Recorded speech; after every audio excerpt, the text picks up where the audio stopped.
आइए स्टार्ट करते हैं। हमारे पास लास्ट टाइम हमने बेटे वेव्स जो है वहां से स्टार्ट करना था।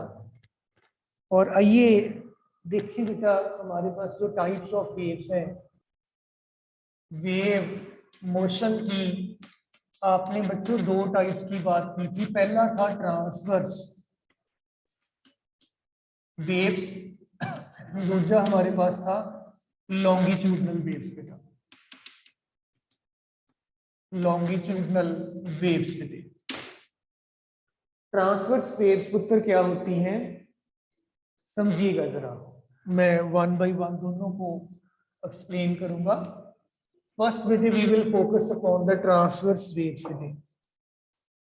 पानी की सरफेस पे आपने एक पेबल, एक स्टोन का पीस ड्रॉप किया, पानी की सरफेस पर रिपल्स की फॉर्मेशन बेटे जो है वो होने लगती है, और रिपल्स आपके इंक्रीजिंग रेडियाई सर्कुलर जो है वो आप देखते हो पानी की सरफेस पर।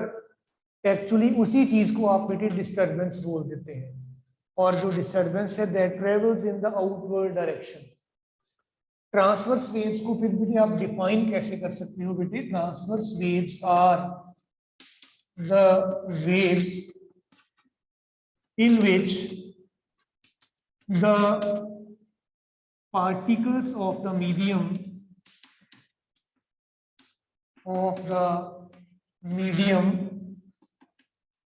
vibrate in a direction perpendicular to the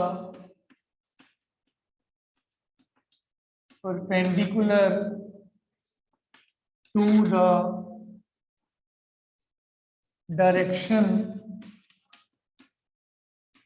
of propagation of the disturbance बेटा। क्या मीनिंग बना बेटे इस सारी लिखी हुई चीज का? इसका मीनिंग ये है कि अगर आपका डिस्टरबेंस बेटे इस तरीके से इस डायरेक्शन में प्रोपेगेट कर रहा है, इसको आप अपनी वेव या डिस्टरबेंस कह देते हो, लेकिन जो मीडियम के पार्टिकल्स हैं वो इसके परपेंडिकुलरली वाइब्रेट करते हैं अप एंड डाउन इस तरीके से, this way. I just want to say that कि दिस एंगल जो है दिस इज 90 डिग्री, this is the direction of vibration of the particles of the medium के पार्टिकल्स ऐसे वाइब्रेट करते हैं, वेव इस तरीके से मूव कर रहा है, प्रोपेगेट कर रहा है।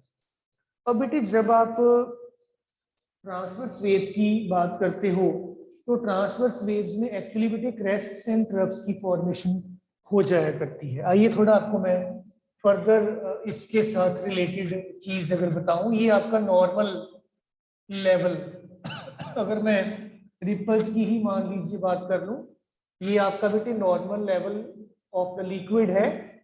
अब आपने क्या किया, इस पे जब इसकी किसी स्टोन वगैरह को थ्रो किया तो आपका बेटे जो है इस तरीके से इसकी सरफेस पर जो है क्रेस्ट्स एंड ट्रफ्स का फॉर्मेशन जो है ही हो जाता है। जो मीडियम का पार्ट बेटे जो है नॉर्मल लेवल से थोड़ा सा राइज कर जाता है, दिस इज कॉल्ड बेटे क्रेस्ट, और जो पार्ट थोड़ा सा नीचे चला जाता है, डिप्रेस हो जाता है, दिस इज कॉल्ड ट्रफ। अगर मैं डिफाइन करूं, क्रेस्ट जो है बेटा it is the reason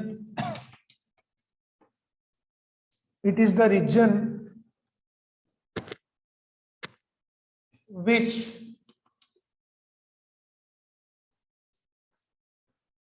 rises above the normal level, और जो ट्रफ है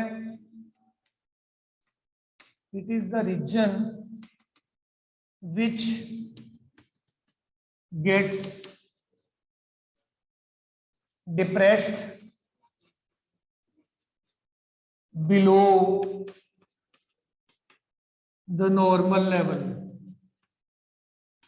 नॉर्मल लेवल से जो लेवल नीचे पहुंच जाता है, इसको बेटे आप बोल देते हो ट्रफ। कई बार वो आपको बेटे वेवलेंथ वगैरह इस कंटेक्स्ट में कहते हैं कि बताइए कैसे आप उसको डिफाइन कर सकते हो, वेवलेंथ क्या होता है और किसके बराबर रहेगा वेवलेंथ राजा। आइए थोड़ी बेटी बात करके देखिए। Let me redraw the crests and troughs once again. ये आपका बच्चों नॉर्मल लेवल लिक्विड की सरफेस का या मीडियम का, जिस मीडियम पे आपकी क्रेस्ट्स एंड ट्रफ्स की फॉर्मेशन हो रही है, ये आपका बेटा ट्रांसवर्स वेव प्रोपेगेट कर रहा है। एक क्रेस्ट से लेकर कंसेक्टिव क्रेस्ट तक का जो सेपरेशन है, इसको बोल देते हैं वेवलेंथ लैम्डा। वेवलेंथ को बेटे लैम्डा से आप डिनोट करते हैं, लैम्डा, इसको ऐसे बोलते हैं आप लैम्डा। लिखना नहीं, ये आपको बोलना बताने के लिए है।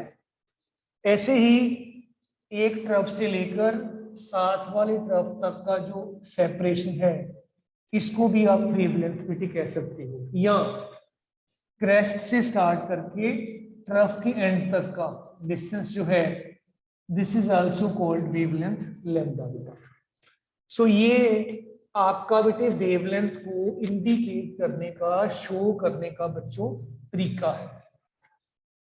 यहाँ पे बेटे कई बार हम वेव की वेलोसिटी की भी बात कर जाया करते हैं कि वेव की वेलोसिटी क्या है, हम कैसे निकाल सकते हैं। आप जानते हैं वेलोसिटी जो है, this is equal to distance covered divided by time taken हुआ करता है। सो वेलोसिटी v जो है, distance covered in one complete time period, इधर से इधर जब आपकी वेव जा रही है बेटा, तो डिस्टेंस कवर्ड तो आप देखिए यहां से लेकर यहां तक आपको t के बराबर का टाइम लगेगा, मतलब टाइम पीरियड के बराबर का टाइम लगेगा। डिस्टेंस आपकी वेव ने वेवलेंथ लैम्डा के बराबर का कैलकुलेट किया है, और time taken time period capital T के बराबर का एज सच है। So v this is equal to 1/t into आप लैम्डा कह सकते हो। Reciprocal of the time period बच्चों फ्रीक्वेंसी हुआ करता है। सो आप ऐसे भी लिख सकते हो v is equal to nu into lambda. तो आपका वेव का जो वेलोसिटी है, ये वेव की फ्रीक्वेंसी और आपकी जो वेव की वेवलेंथ है, इनके प्रोडक्ट के बेटे बराबर हुआ करता है। एक बार फिर से बेटे ध्यान से समझने की कोशिश करिएगा। जब भी आप ट्रांसवर्स वेव्स की बात करते हो, ट्रांसवर्स वेव्स बेटे बेसिकली आपके इलास्टिक वेव की एग्जांपल्स हैं। इनको मूव करने के लिए मीडियम की जरूरत रहती है। ट्रांसवर्स वेव्स में क्रेस्ट्स एंड ट्रफ्स का फॉर्मेशन हो जाया करता है। दो कंसेक्टिव क्रेस्ट्स के बीच में जो सेपरेशन है, उसको हम वेवलेंथ बोल देते हैं। दो कंसेक्टिव ट्रफ्स के बीच में सेपरेशन को वेवलेंथ बोल देते हैं। एक क्रेस्ट से स्टार्टिंग से लेकर नेक्स्ट वाली जो आपकी ट्रफ है, उसकी एंड तक का जो डिस्टेंस है, that is also called wavelength. Crest के शुरू से लेकर ट्रफ के एंड तक जितना टाइम लगा, दिस इज कॉल्ड बेटे टाइम पीरियड। तो ये छोटी छोटी बातें आपने ध्यान में रखनी है। बाकी आपका wave velocity, wavelength and frequency का रिलेशनशिप है, इस पे बेस्ड आपको छोटा मोटा न्यूमेरिकल वगैरह जो है कई बार पूछा जाता है, तो you are to be extra careful. इसके बाद बेटे हमारे पास बात आ जाती है लॉन्गिट्यूडनल वेव्स क्या है। लॉन्गिट्यूडनल वेव्स जैसे ट्रांसवर्स वेव्स में आपने कहा था कि जो मीडियम के पार्टिकल्स हैं, they vibrate in a direction perpendicular to the direction of propagation of the wave. लेकिन यहाँ पे लॉन्गिट्यूडनल वेव्स में बेटे जो मीडियम के पार्टिकल्स हैं, they vibrate in the direction of propagation of the wave बेटा। आइए देखें थोड़ा सा। लॉन्गिट्यूडनल वेव्स बेटे जो है, these are the waves in which the particles of the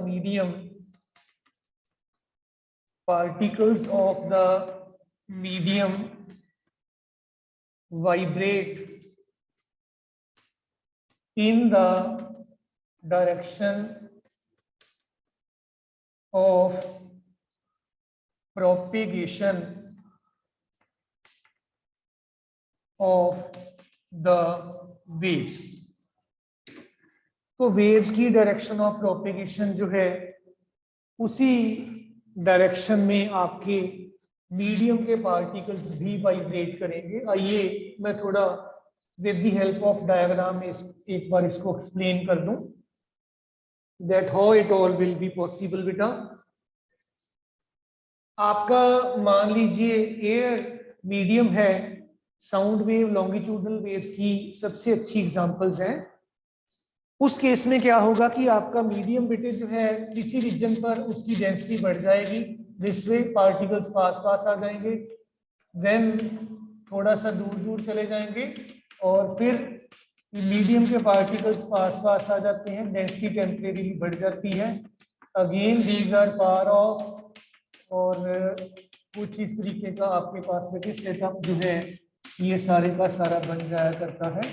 सो जिस रीजन में मीडियम के पार्टिकल्स बिल्कुल नजदीक नजदीक आ गए हैं, प्रेशर बढ़ गया है, टेम्परेरी डेंसिटी बढ़ गई है, इसको हम बोल देते हैं बेटे कंप्रेशन।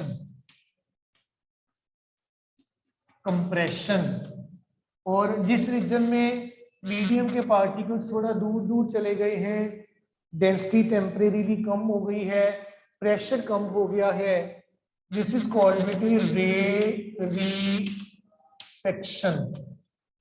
तो ये दो बड़े इंपॉर्टेंट रीजन्स हैं आपके लॉन्गिट्यूडनल वेव्स में। अब आपका वेव इस तरफ मूव कर रहा है, मीडियम के पार्टिकल्स भी इसी डायरेक्शन में वाइब्रेट करेंगे, this is what in the definition it has been set. जिस डायरेक्शन में वेव जा रही है, मीडियम के पार्टिकल उसी डायरेक्शन में ऐसे ऐसे ऐसे ऐसे वाइब्रेट कर रहे हैं। जब ऐसे वाइब्रेट करते करते वो नजदीक आ जाते हैं, कुछ रीजन में, कुछ पार्ट ऑफ द स्पेस में प्रेशर टेम्परेरीली बढ़ जाता है, उसको हम बोल देते हैं कंप्रेशन। जब वो दूर चले जाते हैं तो वॉल्यूम बढ़ जाता है, डेंसिटी अपने आप कम हो जाएगी, तो प्रेशर भी कम हो जाएगा। वी विल से दैट कि this is the rarefaction reason. बेटा अगर इनको डिफाइन करना हो, कंप्रेशन जो है, कंप्रेशन बेटे जो है it is the region of high pressure, और रेरिफेक्शन जो है, rarefaction it is the region of low pressure. In this way बेटे आपका जो वेव है, लॉन्गिट्यूडनल वेव जो है, ये बन जाता है और प्रोपेगेट करना स्टार्ट कर देता है। अब इसमें आप वेवलेंथ लैम्डा कैसे डिसाइड करोगे? तो वेवलेंथ लैम्डा जो है बेटा, वेवलेंथ जो है it is the distance of separation,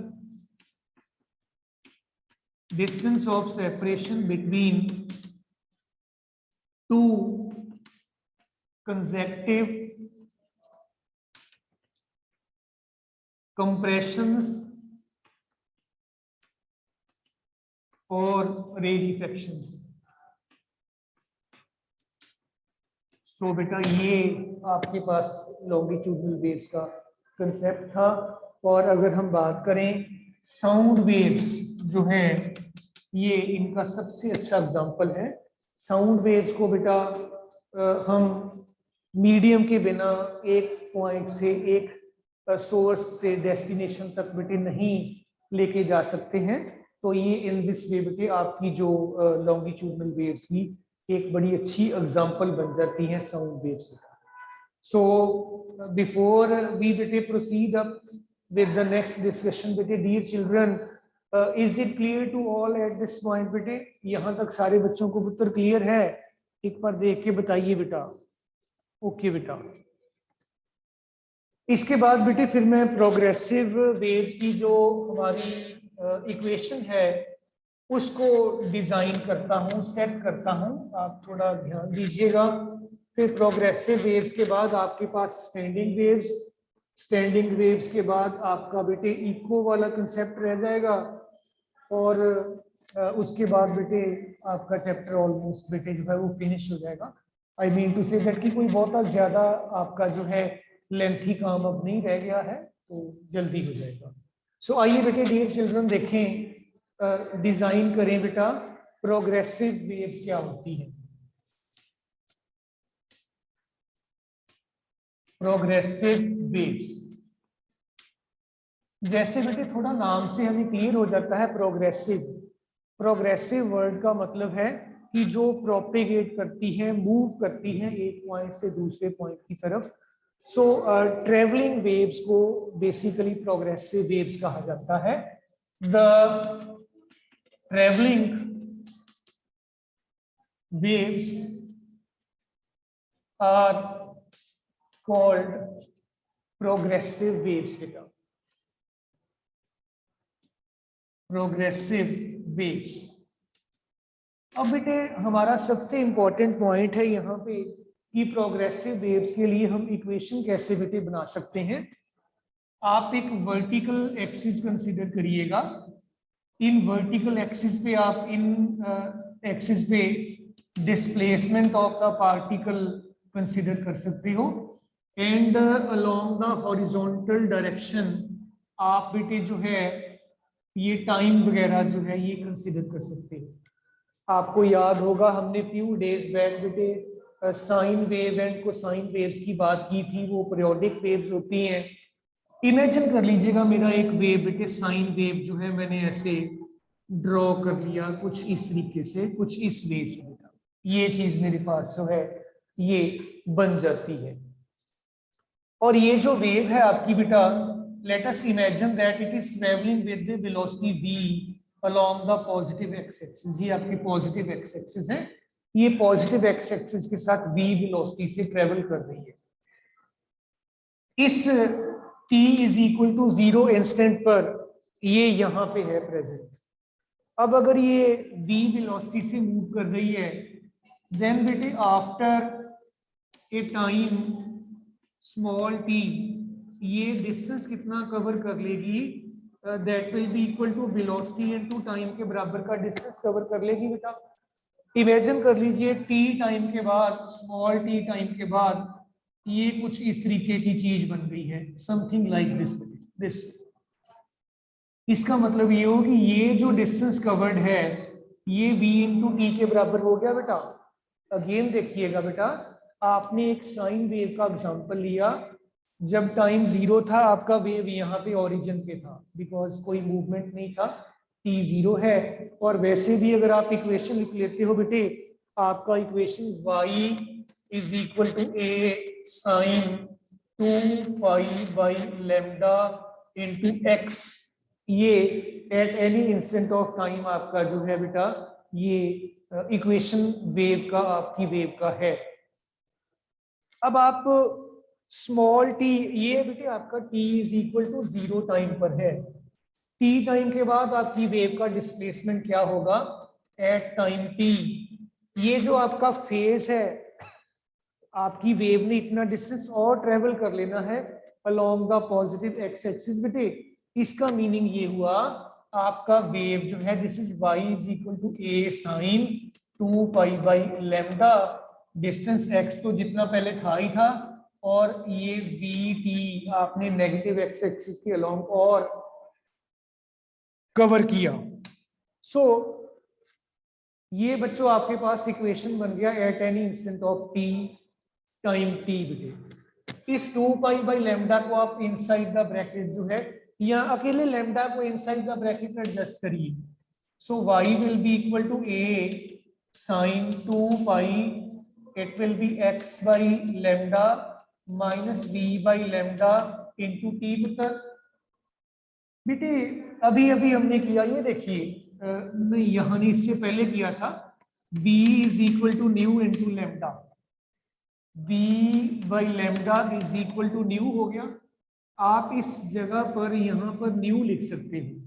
सो आपके पास इक्वेशन जो है it will take the shape that y is equal to a sine 2 pi x by lambda minus nu into T बेटा। चेक करके बताइए बेटे, all of you are getting it और not बेटा। Furthermore अगर मैं 2 पाई को भी इनसाइड द ब्रैकेट इंसर्ट कर देता हूं, मेरे पास y आ जाएगा a sine 2 pi by lambda into x minus 2 pi nu into t बेटे। You might be remembering that बेटे 2 पाई इंटू न्यू, ये बेटे आपका एंगुलर वेलोसिटी ओमेगा हुआ करता है, और 2 पाई बाई लैम्डा आपका के हुआ करता है। सो आप कॉरस्पॉन्डिंगली अगर ये वाली वैल्यूज असाइन कर देते हो इसको, तो आपके पास बेटे जो है वेव का equation along the positive x axis जो है, it will become y is equal to a sine kx minus omega into t. So dear children, हमारे पास जनरल इक्वेशन फॉर बेटे left to right going wavelength sorry displacement जो है, this is equal to a sine k x minus omega into t बेटे। इसमें अगर हम terms के साथ थोड़ी जान पहचान करें, y डिस्प्लेसमेंट है, a एम्पलीट्यूड है, ये पूरे का पूरा फेज है, एंगल फेज की टर्म्स में हुआ करता है। सो बेटा ये आपके पास लेफ्ट टू राइट गोइंग मतलब along the positive x axis जो आपका वेव ट्रेवल कर रहा है उसके लिए वेव था। अगर कोई वेव आपका राइट टू लेफ्ट ट्रेवल करेगा, देन यहां पे साइन बदल जाएगा, बाकी सारा कुछ सेम रह जाएगा। It will be equal to a sine k x plus omega into t. This is the equation for the right to left coming waves बेटा। सो इन दिस वे बेटे आप अपनी जो वेव्स हैं इनको शो कर सकते हो, रिप्रेजेंट कर सकते हो बेटा। थोड़ा सा यहाँ पे बेटे मैं फेज डिफरेंस के बारे में जरूर बात करना चाहूंगा। आइए थोड़ी फेज डिफरेंस के बारे में अपनी डिस्कशन कंप्लीट करें बेटा। फेज डिफरेंस और रादर पाथ डिफरेंस जो है ये कैसे रिलेटेड है, एंड पाथ डिफरेंस। आइए बेटे देखें, डिस्कस करके इनके बारे में वन बाय वन। आपके पास ये जनरल इक्वेशन था, आपने बोला कि इसके जनरल इक्वेशन में आपका फेज फाई से बेटे जनरली डिनोट करते हैं। This is equal to K x minus omega T. मैं ये ले लेता हूं, left to right going wave में ये आपका डिस्प्लेसमेंट है, ये एम्पलीट्यूड है, ये फेज ऑफ द वेव है बेटा। दो वेव्स आप इमेजिन कर लीजिए। मान लीजिए पहला वेव आपका y1 है, this is equal to a sine, ये आपके पास आ जाएगा k, ये फेज डिफरेंस बेटे आपके पास आ जाएगा कि x1 minus omega into T. कोई और वेव ले लीजिए, सेकंड वेव जिसका आप इसके साथ फर्क करना चाहते हो। a साइन k तो कांस्टेंट ही था, x2 आ जाएगा minus omega into T, wave velocity अगर सच है अभी तो।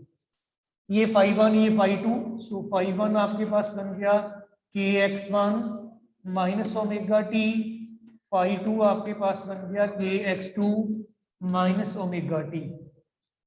फेज डिफरेंस जब आप ले लोगे, इसको मैं इक्वेशन नंबर 1, इसको 2 बोल देता हूं, 2 माइनस 1 कर दीजिए, आपके पास क्या आएगा बेटा, phi2 माइनस phi1, इससे इसको माइनस किया ना, this is equal to K x2 minus omega T minus K x1 minus minus plus omega T. It is getting cancelled बेटा, और आपके पास phi2 minus phi1, this is equal to K x2 minus x1। ये चीज बच्चों आपके पास बन गई।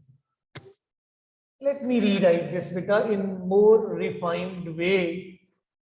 मेरे पास बेटे यहाँ पे फिर क्या बनेगा, डिफरेंस ऑफ द फेज जो है इसको मैं डेल्टा पाई बेटे लिख सकता हूँ। डेल्टा पाई के को मैं सच मैंने देता हूं और ये मेरे पास पाथ डिफरेंस आ गया डेल्टा एक्स। के आपको याद होगा हमने 2 पाई बाई लैम्डा के को लिखा हुआ है।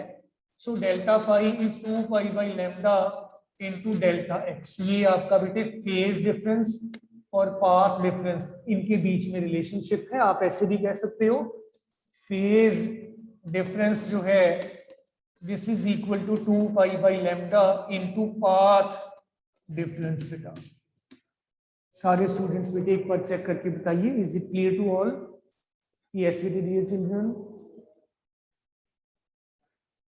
हाँ जी बेटे, मिताली, हरमन, गुरसिमरन, वंश, सहज, रमन, राघव, जैकलिन, इश्नूर, हरनूर, अंजलि पुत्र, राइट बेटे। अच्छा बेटे एक चीज और आपको यहाँ पे मैं थोड़ी सी गाइड कर दूं। वेव वेलोसिटी वैसे तो आपने निकाल लिया है एक्सप्रेशन, एक आसान तरीका भी है वेव की वेलोसिटी के लिए फॉर्मूला डिराइव करने का, एक्सप्रेशन डिराइव करने का।